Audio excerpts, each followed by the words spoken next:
Hola, buenos días. Voy a responder a la consulta que nos planteó ayer Jesús en el foro, ya que como no lo vi antes de la videoconferencia, pues no pude responderlo. Y en concreto lo que nos preguntaba era comentar algunos ejercicios del último tema, el tema 9 de funciones de varias variables. Bien, de este tema, como sabéis, pues no nos dio tiempo a darlo del todo, por desgracia, se nos echó el fin de curso encima, y entonces de lo que es la primera, lo que son los ejercicios del tema, solo, digamos, solo entra el primero, el segundo y el tercero solo hasta el apartado C, ¿vale? Primero, segundo y tercero hasta el apartado C. Básicamente lo que sabemos hacer es calcular derivadas parciales primeras y segundas, o de cualquier orden que nos pidan, ahora veremos cómo se hace, calcular gradientes y hallar el plan tangente. ¿Vale? Eso sería básicamente lo que podemos hacer de este tema. Y luego también os recomiendo pues, que veáis la resolución del ejercicio que salió de funciones de variables en el examen de febrero, que es el ejercicio 9. Vamos a verlo ahora. Bueno, primero vamos con los problemas, el 1, el 2 y el 3.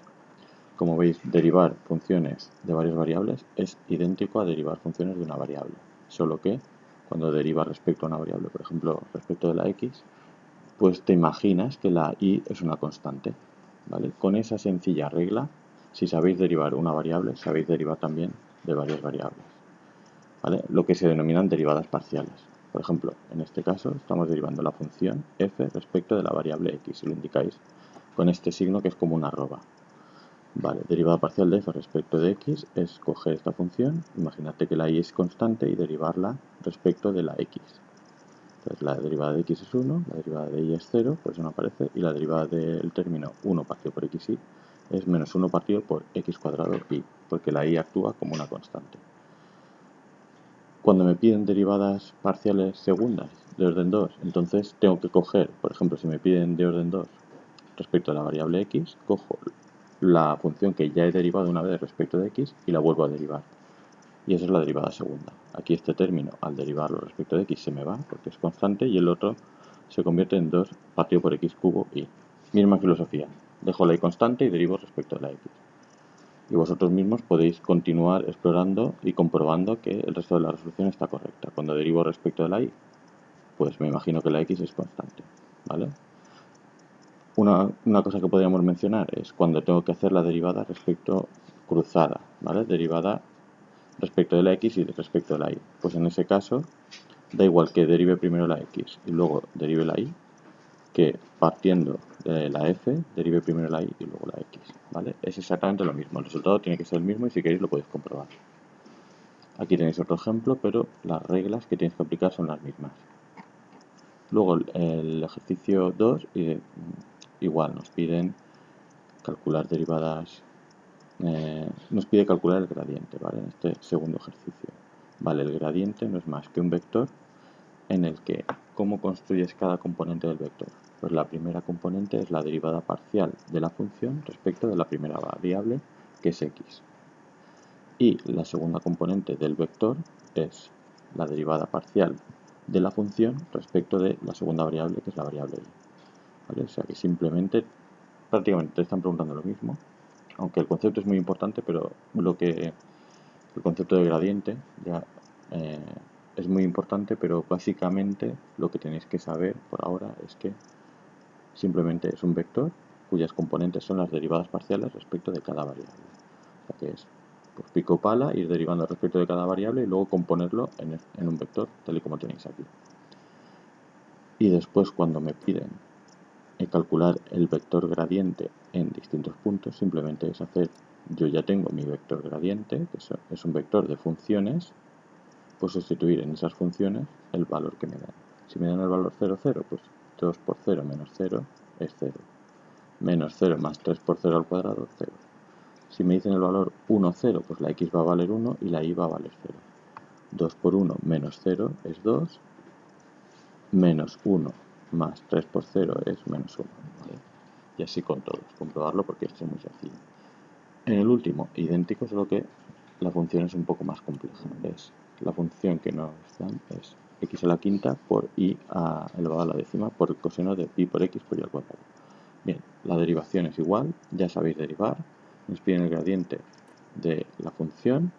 Ya sabéis cómo derivar primero respecto de x, derivar luego respecto de la y sacar el vector. ¿Vale? Un poco más complejo, pero el mecanismo es el mismo. Después, particularizar, pues simplemente particularizamos. Sustituimos el gradiente con la x en 1 y la y en 1 también. Y me da un valor numérico, un vector. ¿Vale? Me da un vector. Y por último, me dicen el plano tangente en 1, 1. ¿Vale? Para z igual a f de x, es decir, z de f de xy me está definiendo una superficie. ¿Cómo sucede esto? Pues porque para cada valor de la x y para cada valor de la y tengo un valor de altura. ¿Vale? Tengo especificadas las tres dimensiones con esta expresión. Es decir, que todo punto que cumpla que su x es esta x, su y es esta x, y la z la hallo a partir de esta expresión, pues va a ser un punto que pertenezca a la superficie. ¿Vale? Esto es para que veáis que esta expresión z igual a f de xy me está definiendo una superficie. Pues bien, si tengo una superficie, yo puedo también definir un plano tangente a la superficie. El concepto lo tenéis todos en la cabeza, ¿no? Un plano tangente a una superficie, ¿qué es? Pues es un plano que toca en un solo punto a esa superficie. Es similar a una recta tangente a una curva en el plano R2. ¿Vale? Es un plano que solo toca en un punto a esa superficie. ¿Vale? ¿Cómo lo hallamos? Pues nos ayudamos del gradiente. Si os fijáis, ya hemos calculado el gradiente y lo que tenemos que hacer aquí para componer la ecuación del plano es poner esta expresión f de xy, que es nuestra z,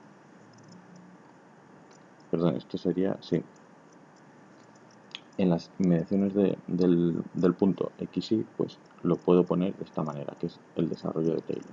Bueno, y esto me sirve para poner esta expresión me sirve para saber cómo es la expresión del plano tangente, porque en realidad sacar el desarrollo de Taylor es, en realidad, quedarte con el primer término de Taylor.